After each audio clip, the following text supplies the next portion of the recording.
Welcome back, YouTubers, to my channel of an everyday life of an Aspie. If you're following me right now, my name is AspieAnswersAll. I'm all about bringing out the mental health series, which is sharing my stories of my everyday encounters, of my struggles that I go through of AS, OCD, depression, and the like, which hopefully that you may be able to relate to me or with me, shall we say, one way or another. I welcome you newbies, basically, and hopefully some of these, stories versus, videos that I've been sharing has been an enlightenment and encouragement to you all, as well as the oldies, basically, and hopefully that, like I said, together we can, come on to my channel with no discrimination, no fear of judgment or criticism or the like, basically. I'm all here to support and mentor you all through your hardships, and hopefully, basically, we can create a better understanding.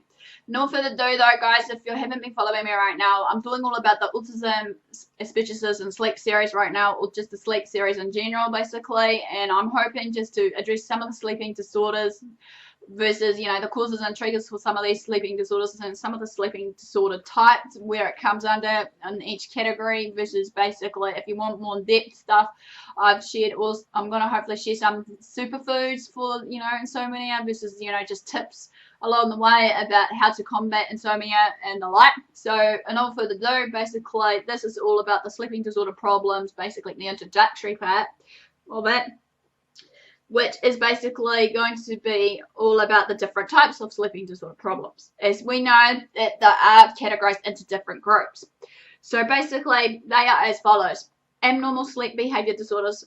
Okay, we know that sometimes when we sleep, we tend to not know what we're doing in our sleep, be it sleep talking, be it we get up and sleepwalk, be it that sometimes we also, have nightmares, or we, tend to just have some, behavior disorder of the REM of the sleep, and the circadian sleep rhythm sleep disorder is what this is defined as what you regulate as natural sleep and wake patterns. Obviously, this is really important to know our, sleeping patterns, basically, and rhythms. As we know, it has been recent debates about, how much we should be sleeping each day, depending on our age in our lives.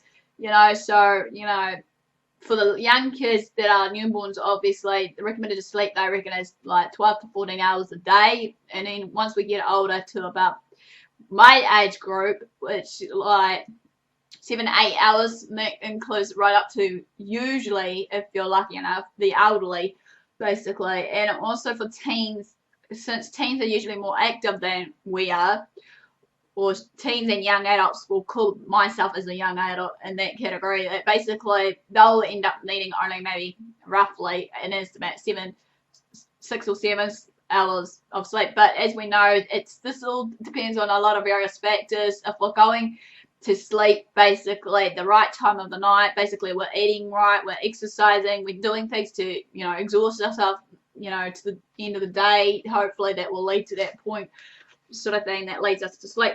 So anyway, these circadian rhythm sleep disorders are like basically also labeled as delayed phase sleep disorder, non-24-hour sleep wake disorder, and shift work disorder.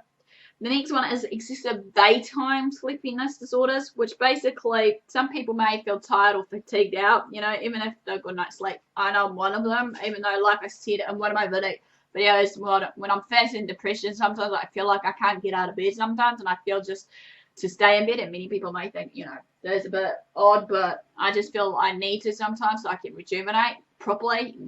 Everyone's different, no drama there, or no judgment here, hopefully. And that part, however, this one is classified under all that category as excessive sleepiness, extreme sleepiness, narcolepsy and cataplexy, narcolepsy and sleep.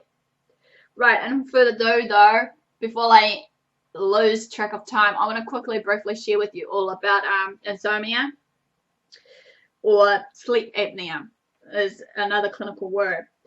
As we know, obstructive sleep apnea is a sleep disorder in which breathing is briefly and repeatedly interrupted during our sleep. The term apnea means in sleep. Also refers to the breathing pauses that last at least 10 seconds at a time. Obstructive sleep apnea occurs when the muscles in the back of the throat fails to keep open, or the airway open, shall we say. Despite all efforts, though, however, it makes it harder to breathe when that fails.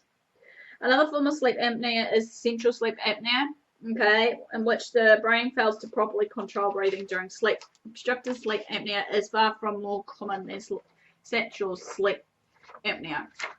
Okay, obstructive sleep apnea, however, or simply sleep apnea in general, can cause fragmented sleep and low blood oxygen levels. For some people with sleep apnea, the combination of disturbed sleep and oxygen, however, will be starved with oxygen as well as just disturbed sleep with that combination, may lead to hypertension, heart disease, and mood and memory problems. Sleep apnea also increases the risk of drowsiness, or shall we say the drowsiness while driving, So without further ado, basically, guys, this ends the first part of the sleep apnea. Give me a like for thumbs up for the support, basically. Comment below if you do suffer from it, and maybe some of the things you feel that really bugs you when you're trying to sleep. Maybe just challenge me what type of sleeper you are, basically, so I can share my story soon about what type of person I am as a sleeper, and how you go about your sleeping. Do you find some of the remedies that clinical experts suggest work for you? If so, how does it work for you? If not, have you found any other alternatives that will be of value and use to others to share with us? Also, feel free to subscribe to my channel for weekly daily vlogs. Feel free to share my videos. Follow me on Twitter and Facebook. Basically, AspieAnswersAll. Thanks for your support. Thanks for watching. Love what you do. Do what you love. Until next time, I'll see you all again soon.